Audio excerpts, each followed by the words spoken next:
ॐ अज्ञानतिमिरान्धस्य ज्ञानाञ्जनशलाकया चक्षुरुन्मिलितं येन तस्मै श्रीगुरवे नमः। वाञ्छाकल्पतरुभ्यश्च कृपासिन्धुभ्य एव च पतितानां पावनेभ्यो वैष्णवेभ्यो नमो नमः। नमो महावदन्याय कृष्णप्रेमप्रदायते कृष्णाय कृष्णचैतन्य नाम्ने गौरत्विषे नमः। हे कृष्ण करुणा सिन्धो दीनबन्धो जगत्पते गोपेश गोपिका कान्त राधाकान्त नमोस्तुते। तप्त कांचन गौरांगी राधे वृंदावनेश्वरी वृषभानुसुते देवी प्रणमामि हरिप्रिये। वृंदायै तुलसीदेव्यै प्रियायै केशवस्य च कृष्णभक्तिप्रदे देवी सत्यवत्यै नमो नमः। श्रीकृष्ण चैतन्य प्रभो नित्यानंद श्री अद्वैत गदाधर शिवसदि गौरभक्तवृंद। हरे कृष्णा कृष्णा कृष्ण हरे हरे, हरे राम राम राम हरे हरे। हरे कृष्णा। सर्वप्रथम मैं अपने गुरुपाद पद्म ओम विष्णुपाद अष्टोत्तर शत श्री श्रीमद् भक्ति वेदांत माधव गोस्वामी महाराज के चरण कमलों में अनंत कोटि दंडवत प्रणाम ज्ञापन करता हूँ। हम लोग ने कल श्रवण किया 16वें अध्याय की भूमिका। 16वें अध्याय का नाम है दैव आसुर संपद विभाग योग। इसमें हमारा आज प्रथम प्रकरण आरंभ होगा जिसमें भगवान दैवी संपदा के विषय में बताएंगे। तो इसका नाम है दैवी संपद प्रकरण। ये 3 श्लोकों में है। तो पहला श्लोक हम लोग श्रवण करते हैं। श्री भगवान उवाच अभयम सत्व संशुद्धि ज्ञान योग व्यवस्थिति दानम दमश्च यज्ञश्च स्वाध्यायस्तपवार्जवम्। तो पहले 3 श्लोकों में भगवान यहां पर दैवी संपदा के लक्षण बताएंगे, 26 लक्षण।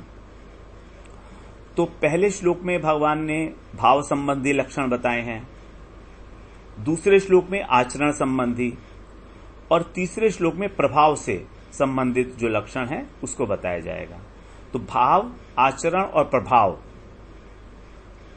अब जिस साधक का उद्देश्य है भगवत प्राप्ति, भगवत प्रेम की प्राप्ति, उसमें ये लक्षण अपने आप प्रकाशित होते हैं।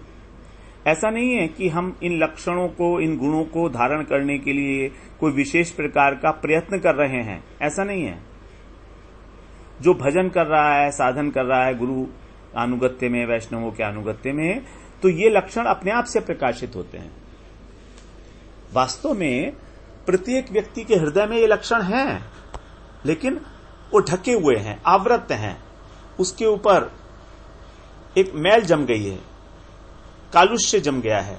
तो धीरे धीरे जब हम भजन करते हैं, हमारा हृदय शुद्ध होता है, तो हृदय की शुद्धि के साथ साथ, चित्त की शुद्धि के साथ साथ ही ये लक्षण जो हैं प्रकाशित होने लगते हैं।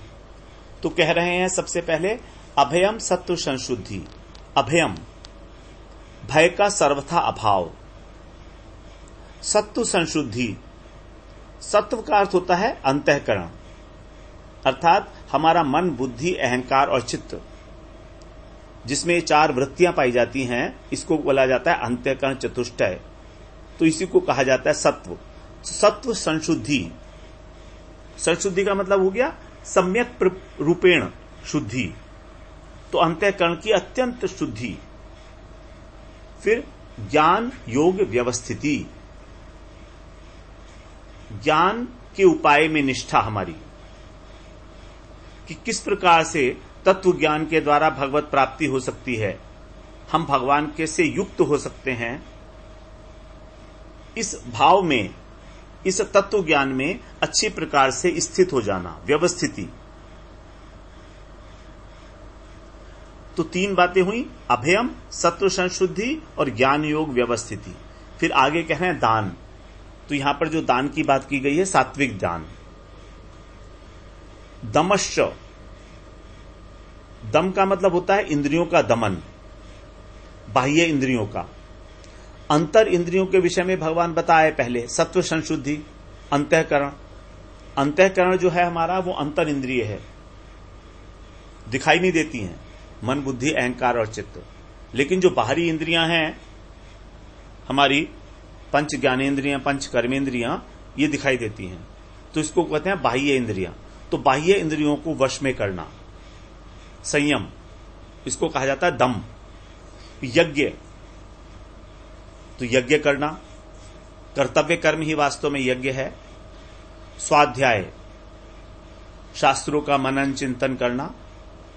तप, तपस्या, कर्तव्य पालन करने के लिए जो कष्ट सहा जाता है उसको कहा जाता है तप। यहां ये वाला तप नहीं है कि जंगल में जाके हम लोग तपस्या कर रहे हैं, एक पैर पर खड़े हैं, भूखे हैं, भूख प्यास को सहन कर रहे हैं, गर्मी को सहन कर रहे हैं, उसकी बात बिल्कुल कहीं पर भी नहीं है गीता में। आर्जवम, सरलता, मन वाणी की सरलता। हमारा मन सरल है, किसी प्रकार का कोई कपट नहीं है, वाणी के अंदर किसी प्रकार का कोई व्यंग, किसी प्रकार का कुछ उसके अंदर वक्रता नहीं है। सरल भाषा में, यथार्थ भाषा में जो जैसा है उसको वैसा ही बता देना, तो यही है आर्जवम। तो 9 भाव संबंधी लक्षण है, 9 दैवी संपदा के। तो हम लोग इसका थोड़ा विस्तार से वर्णन करेंगे, श्रवण करेंगे हम उसको, जिससे कि अच्छे प्रकार से ये बातें हमारे हृदय में स्थापित हों। अभयम, जब हमें किसी भी प्रकार के अनिष्ट की आशंका होती है कि मेरा कुछ बुरा होने वाला है, किसी भी स्तर पर, शारीरिक स्तर पर, सामाजिक स्तर पर, आर्थिक स्तर पर, किसी भी प्रकार का, पारिवारिक स्तर पे, जब मेरा कोई अनिष्ट होने वाला है तो भीतर जो एक हृदय के अंदर घबराहट हो जाती है, उसका नाम है भय। तो उस भय का सर्वथा अभाव होना, ये सबसे पहली बात बताई भगवान ने। अभयम, भगवान कहते हैं कि यदि भगवत प्रेम प्राप्त करना है तो अपने भय को छोड़ो, ना तो किसी से डरो और ना किसी को डराओ। अभयम में हमें भी नहीं डरना है और डराना भी नहीं है, क्योंकि डर के कारण हमारी बुद्धि काम नहीं करती ठीक प्रकार से। जब भी कभी डर हो लगता है हमको, तो बुद्धि हमारा साथ छोड़ देती है, भ्रष्ट हो जाती है। तो मनुष्य अपने डर से बचने के लिए अथवा दूसरों को डराने के लिए अनेक अनेक प्रकार के गलत सलत काम करता है। यह हम सब जानते हैं। हम जो गलत काम करते हैं वो डर के कारण करते हैं, सही काम भी करते हैं डर के कारण, वो अलग प्रकार का डर है। तो हमारे भीतर जो डर है, जो भय है, ये आत्मा का विरोधी है। कैसे है? आत्मा का गुण है सत चित आनंद। सत का मतलब है सत्ता, अस्तित्व, अर्थात जिस वस्तु की नित्य सत्ता है, तो आत्मा हमारी नित्य है, उसका कभी कोई हानि नहीं है, उसको कोई मिटा नहीं सकता। लेकिन यह भय इस बात की आशंका है कि हम नष्ट हो जाएंगे, तो आत्मा के विरोधी हो गया। आत्मा शब्द से ही यह ज्ञान हो जाता है कि हम नित्य वस्तु हैं।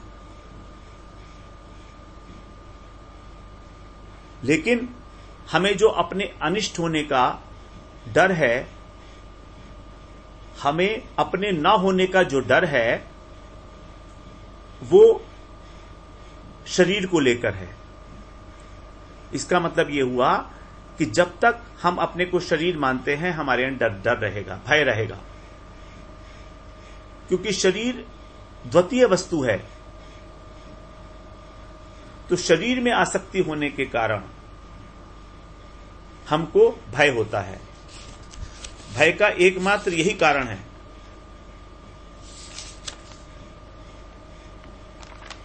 भयम द्वितीय अभिनिवेशतः स्यात्, द्वितीय वस्तु में अभिनिवेश हो जाना। और द्वितीय वस्तु क्या है? जो भगवान से अतिरिक्त कोई भी वस्तु है वो द्वितीय है। तो भगवान से विपरीत वस्तु, भगवान से जो अन्य वस्तु है वो है जगत, संसार, जड़ जगत, जड़ शरीर। तो इस शरीर के अंदर आसक्ति हो जाना ही हमारे भय का कारण है। भय भी दो प्रकार का साधारण रूप से हो सकता है, बाहर से आने वाला और भीतर से पैदा होने वाला। तो बाहर से जो आने वाला भय है वो तीन प्रकार का। विषय वस्तु, हमारा जो विषय भोग की वस्तु है, हमारा जो परिवार है, हमारा जो शरीर है, इसकी हानि हो जाएगी, हमारे धन की हानि हो जाएगी, हमारे परिवार में किसी को किसी प्रकार का कोई कष्ट, कोई रोग हो जाएगा, अथवा मेरे अपने शरीर को किसी प्रकार की कोई क्षति पहुंचेगी अथवा रोग हो जाएगा, जैसे एक्सीडेंट वगैरह है। तो ये जो भय है तीनों बाहर के, ये भय हमेशा हमेशा हमेशा हमारे साथ लगे रहते हैं।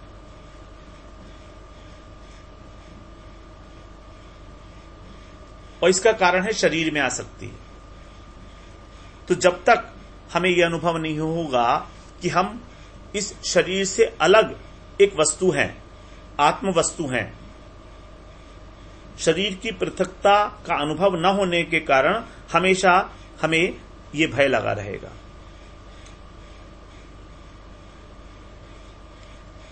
यदि हम भगवत प्रेम के लिए प्रयत्नशील हैं, प्रयासरत हैं, साधन भजन कर रहे हैं, तो धीरे धीरे हमारा यह भय जो है कम होता चला जाएगा। जितना जितना भगवान के ऊपर श्रद्धा विश्वास होगा, उनकी महिमा का ज्ञान होगा, तत्व ज्ञान होगा, उतना उतना ही हमारा यह भय भी कम होता चला जाएगा। अब दूसरा जो भय है वो भीतर का, अंदर से। जब हम कोई गलत काम कर देते हैं, कोई पाप करते हैं, कोई निषिद्ध कार्य करते हैं, कोई अत्याचार बेईमानी करते हैं, तो भी एक भय लगता है हमको। यहां तक कि सपने में भी हमको भय लगने लगता है। तो ये हो गया भीतर का भय, अंदर का। और सबसे बड़ा भय है मृत्यु का भय।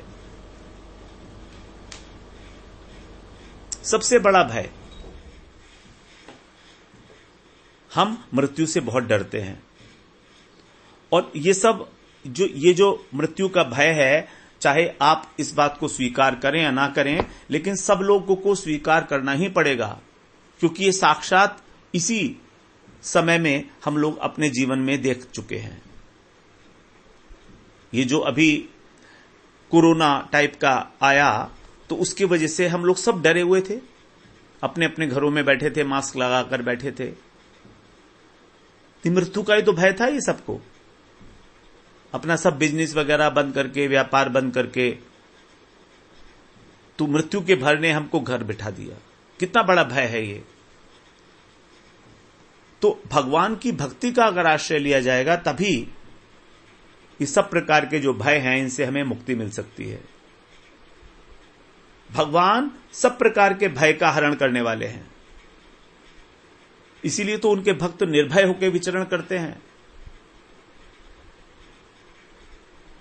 देवताओं ने जब देवकी माता की गर्भस्तुति की थी, तब उसमें यही बात कही थी उन्होंने, त्वयाभिगुप्ता विचरन्ति निर्भया विनायकानि कपमूर्ध सुप्रभो।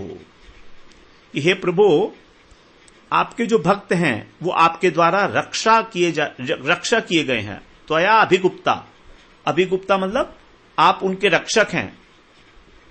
तो तो आपके द्वारा रक्षा किए जाने के कारण वे विचरंती निर्भया, निर्भय होकर विचरण करते हैं, उनको कोई भय नहीं है। विनायकानी कप मूर्ध सुप्रभो, चाहे कितनी ही बड़े से बड़ी विघ्न क्यों ना आ जाएं, सेना क्यों ना आ जाए विघ्नों की, आनीक, आनीक माने सेना, विनायक माने बहुत बड़ी सेना, कोई बहुत बड़ी सेना आ जाए विघ्न की, अपमूर्धसु, उसके सिर पर भी वो पैर रखकर आगे विचरण करते हैं, आगे बढ़ जाते हैं। अपमूर्धसु, उन विघ्नों के सिर के ऊपर पैर रखकर आगे बढ़ते हैं, विचरण करते हैं वो।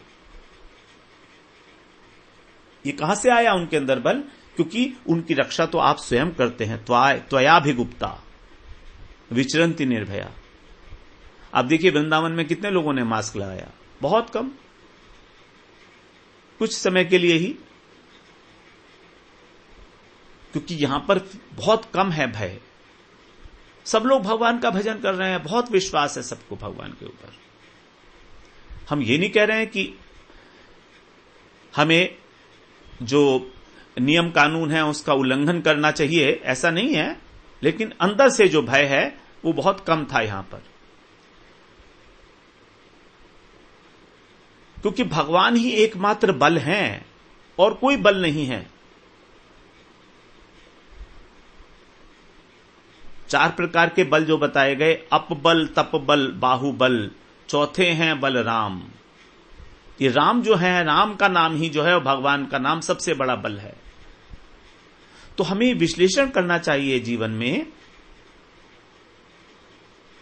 कि क्या हम धन के ऊपर आश्रित हैं, अपनी बुद्धि के ऊपर आश्रित हैं, या अपने शारीरिक बल के ऊपर आश्रित हैं, या भगवान के बल पर हैं आश्रित। कितने कितने परिमाण में हम कितने कितने बल के ऊपर आश्रित हैं। थोड़ा बहुत हमें अपनी बुद्धि का अभिमान भी है, थोड़ा धन का अभिमान भी है, अपने शारीरिक स्वास्थ्य का अभिमान भी है कि हम देख लेंगे। तो जब तक ये सब बल के ऊपर हमारा आश्रय है, तो भगवान का आश्रय कहां है? फिर कहने मात्र के लिए है, माला घुमा रहे हैं बस।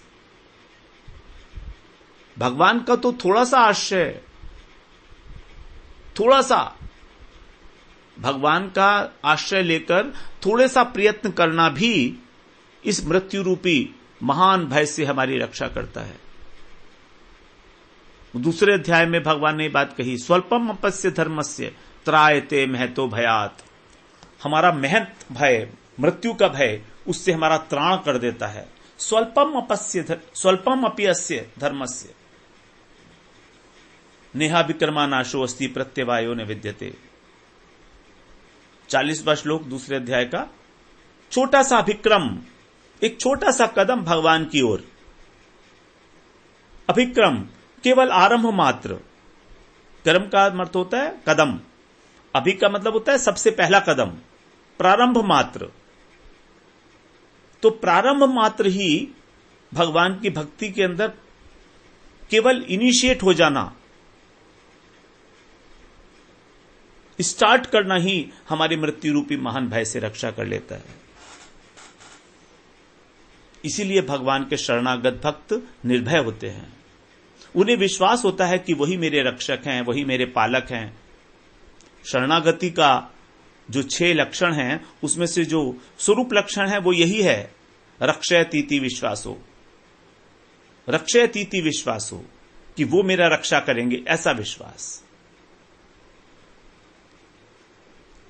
वे हमेशा मेरे साथ हैं, मुझे जानते हैं, मुझे देखते रहते हैं, ऐसा विश्वास।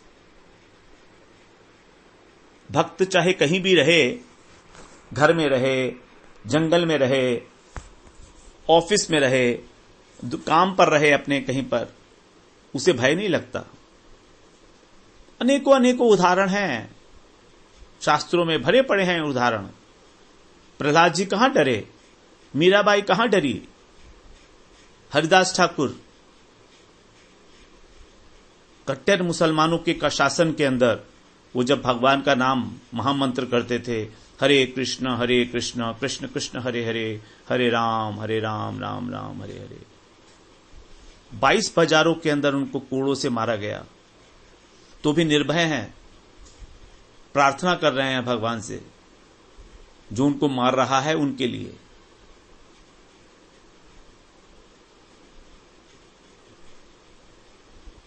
पांडवों को क्या भय था, कितना कितना कष्ट दिया उनको कौरवों ने, क्या भय था उनको, भगवान है ना उनके साथ। तो दैवी संपदा में सबसे पहले भगवान ने अभय शब्द बताया दैवी संपदा के रूप में।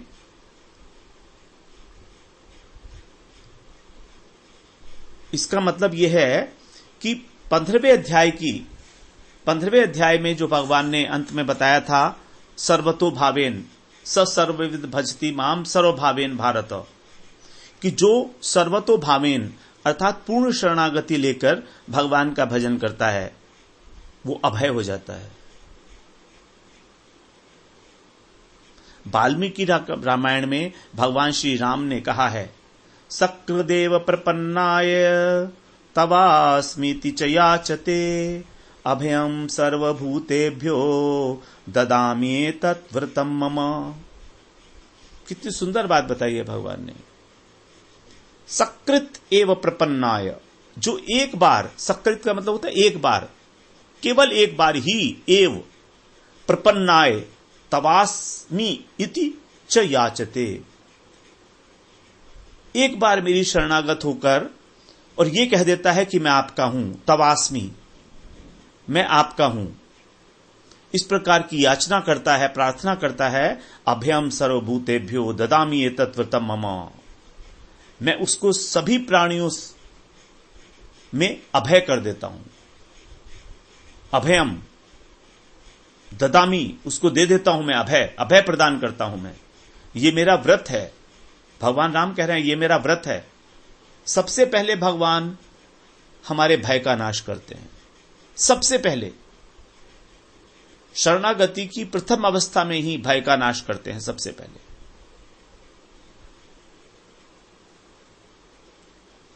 भर्तहरि शतक में, वैराग्य शतक जो है भर्तहरि जी का, उसमें अनेक प्रकार के भय बताए गए हैं, उसको एक बार हम लोग श्रवण कर लेते हैं। बस 9 प्रकार के भय वहां बताए गए हैं।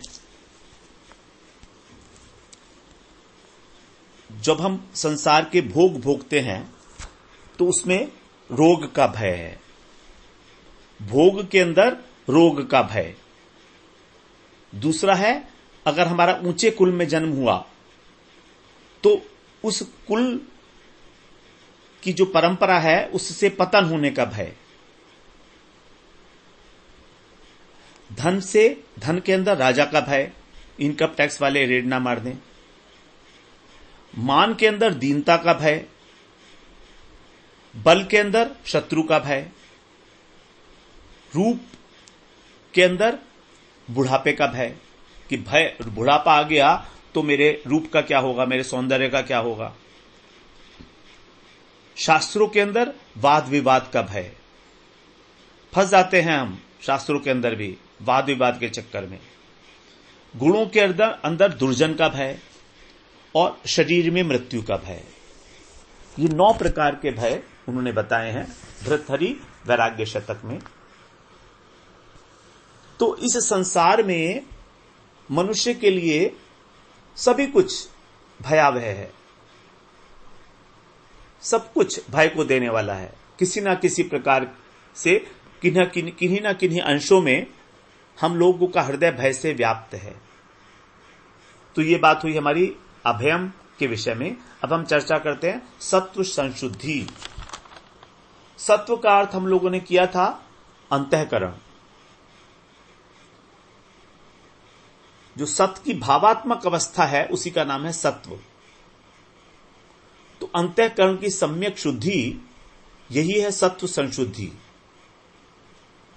हमारे अंतःकरण में जो राग द्वेष हैं, हर्ष शोक, ममता अहंकार, मोह मत्सर इत्यादि अनेक अनेक प्रकार के विकार भरे पड़े हैं, अनेक प्रकार की पाप करने की वासनाएं हैं, इनका अभाव यही है अंतःकरण की शुद्धि।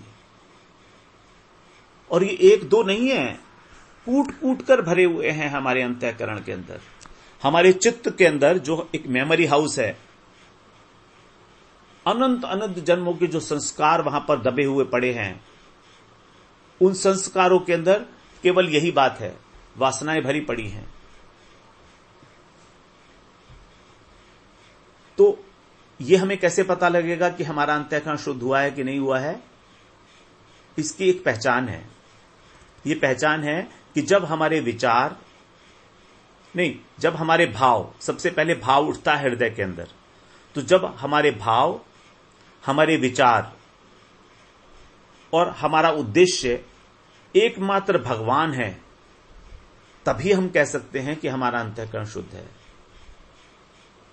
दोबारा हम लोग श्रवण करें, जब हमारा भाव, हमारे विचार और हमारा उद्देश्य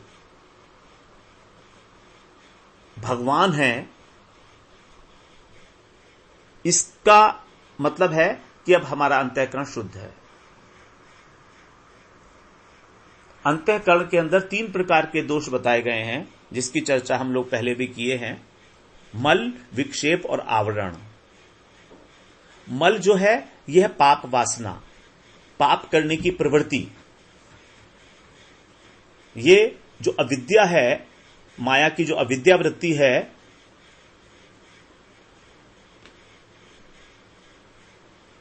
अविद्या वृत्ति माया की, उसके कारण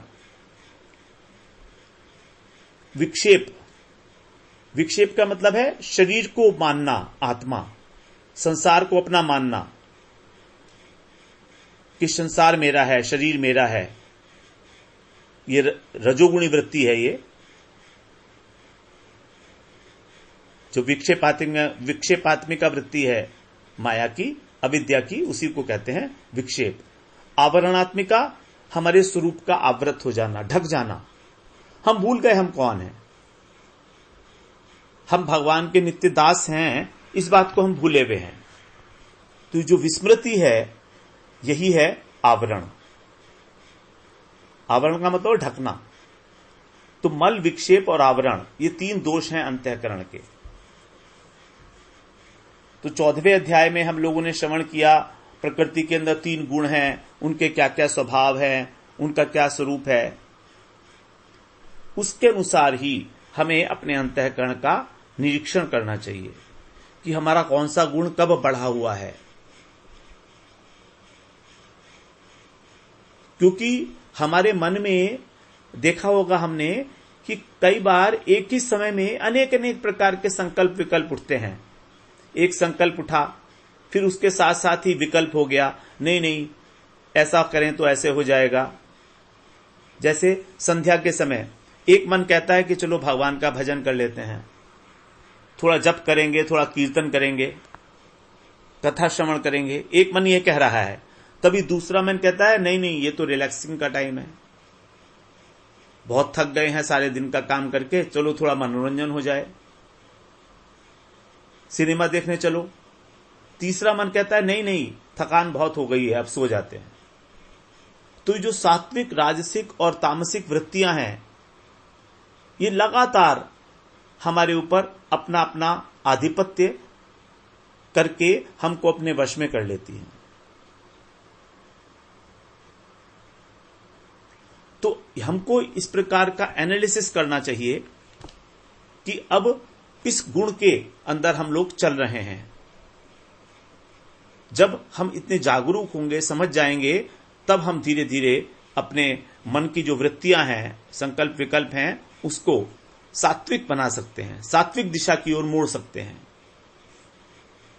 आत्मा के अत्यंत निकट है हमारा अंतःकरण, मन, बुद्धि इत्यादि। तो आत्मा का जो प्रकाश है वो सबसे पहले अंतःकरण में ही आता है, अंतःकरण में। तो हमें देखना है कि वो अंतःकरण कितना शुद्ध है। यदि शुद्ध है तो प्रकाश आएगा, और अशुद्ध है तो प्रकाश आएगा ही नहीं। अंधेरा है, तमोगुण है तो धुंधला है। अगर अंधेरा है तो तमोगुण है, धुंधला है तो रजोगुण है। और अगर हमारा अंतःकरण चमक रहा है, प्रकाशमय है, तब सत्वगुण है वहां पर। तो इस प्रकार से हम जब सत्वगुण होता है तभी हम बिना किसी कारण के प्रसन्नता का अनुभव करते हैं। तो जब हम ये निरीक्षण करते हैं अपने अंतःकरण का, तभी हमें इस बात को समझ में आएगा कि हमारा अंतःकरण कितनी मात्रा में शुद्ध हो रहा है। इसी चर्चा को हम लोग थोड़ा आगे बढ़ाते हुए अगले सत्र में श्रवण करेंगे। वांछा कल्पतरुभ्यश्च कृपा सिंधुभ्येव च पतितानां पावनेभ्यो वैष्णवेभ्यो नमो नमः।